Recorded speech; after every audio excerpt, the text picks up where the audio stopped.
Ganun. Kaya, ayun yung mga nasabi ninyo, ako po yung pagka may mga problema ako, may mga kailangan ako, andyan lang siya, all out siya, tumulong sa akin.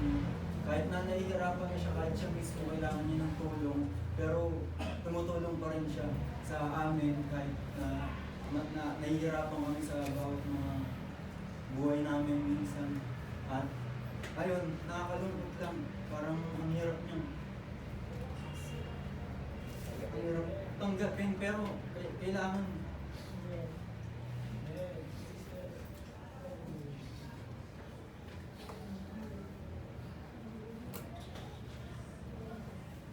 Parang wala naman akong choice eh. Ayun lang. Talaga, yung nangyari. Kahit na parang napakabata niya pa, 53 pa lang.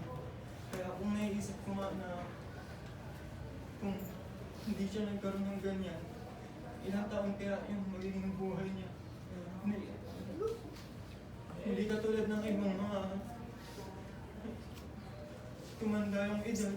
Parang nakikita ko yung mga ganon, pero pag kay mama naman parang naisip ko parang ang bata niya pa para sa ganitong kalagayan. Pero ngayon, dahil inalagaan namin siya, di ba?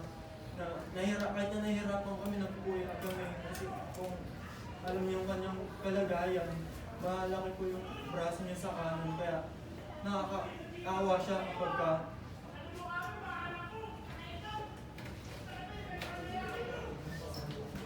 kapag lumalamig, kapag umuulan, talagang natatakot siya kasi siguro giniginaw siya, lalo na may manas din yung kanyang kamay sa bandang kanan, at yun, halos hindi siya makatulog kasi nahirap talaga siya makatulog. Siguro kung makatulog siya, wala pa talagang isang oras kasi nangangalay siya, hindi niya makuha yung tamang pagtulog niya. Hindi siya nakahiga matulog, nakatagilid lang siyang ganyan, nakasandal lang siya sa upuan. Kaya bawat mga minuto, every 5 minutes, siguro every 10 minutes, nagpapapatayo siya sa akin. Kapag ano din ako, nakakalungkot lang kapag wala siyang kasama.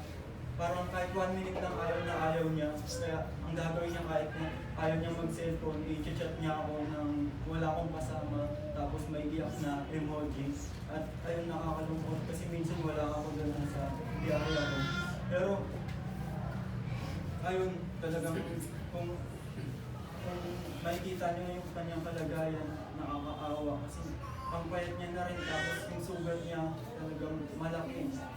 Lumaki na, tapos ang dami na rin bukol. Tapos ayun po, dumadating yung time na may mga pumupunta ng langaw, hinuhuli ko na lang yun ng plastic. Kaya ayun, siguro talagang mahirap yung pinagdaanan niya kung kayo yung nandun. Kaya nung time na yun, nung nawala siya, andun po kami lahat, nag-iiyakan na kami. Hindi ko iniisip na ganun yung mangyayari. Nung bata ko, hindi ko naiisip na mamamatayan ako ng mahal sa buhay. Pero ganun din po talaga, kasi lahat din naman pala talaga tayo dadaan sa ganung pangyayari. At ayun, sinabi rin po din sa akin ni mama yung nung mamamatay na siya, siguro 2 hours bago siya mamatay, sabi niya sa akin na yakapin ko siya. At di ko alam na ayun na po yung huling yakap niya sa akin. At ayun, mahirap lang kasi kahit na ganun. Pero salamat pa rin sa ating Panginoon na kahit na ganun yung naging kalagayan niya, naging pagpapala pa rin siya sa bawat isa sa atin. No? Dahil gano'n naman po talaga yung buhay. Ang sabi naman sa Bible na ang buhay ay parang katulad nito mga kapatid, no? Ng bulaklak na nakikita natin, pero bukas malalanta. Diba? Kasi kung iisipin natin yung antas ng ating kaisipan, no? Yung katulad nga sinabi ni Sister Ray na yung buhay, kung iisipin natin pag nawala tayo, ito ay loss, kawalan. Pero ito pala ay magiging gain. Diba? Sabi nga ng Bible na mainam ang araw ng kamatayan sa araw ng kapanganakan. Kaya salamat pa rin sa ating Panginoon sa ganitong na binigay ng Diyos sa buhay ni Mama. At ayun ang ibahagi sa inyo.